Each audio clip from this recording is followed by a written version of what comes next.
Hello, my name is Lynn Gillespie, and this week on the High Performance Garden Show Nuggets, we share with you how to clean and save your pea seeds so that you can replant them next season. Here's a clip from the show. So today I'd like to share with you how to clean the pea seeds that we saved so that we can get them ready to plant next year. Alrighty, so I went and got our pillowcase that has the pea seeds in it. And what I'm going to do is just dump it in this tub so that it's easy for you guys to see what we're going to do here. So this is, oh man, this has been in this pillowcase for a long time. It's very crisp. Can you hear? Very crisp. And here's our peas right here.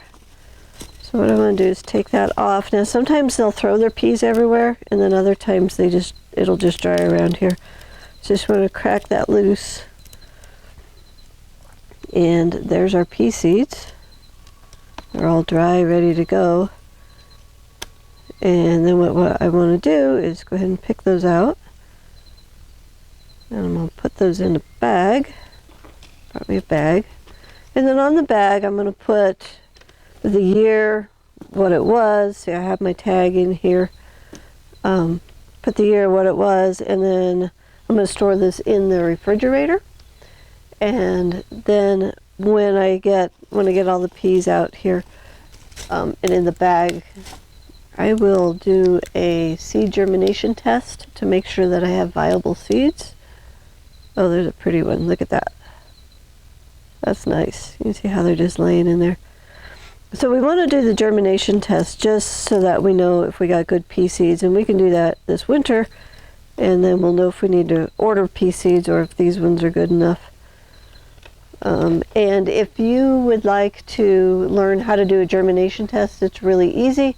We have a YouTube video that you can go and watch, and it'll show you all the pieces that you need for a germination test. So we'll put that link on the screen so that you can do a test on your seeds. Alrighty, here is the seeds that we collected from the plants that we had. We had about 6 or 8 plants, and this is enough to grow what we grew this year in the garden. I think what I'd like to do next time is grow a little more, so instead of 6 plants I would do like 12 plants. So if you kind of keep track of that, you'll know how many seeds approximately that you will get from each seed growing session. So this is really good. I'll germ test these and then get ready to plant these next year.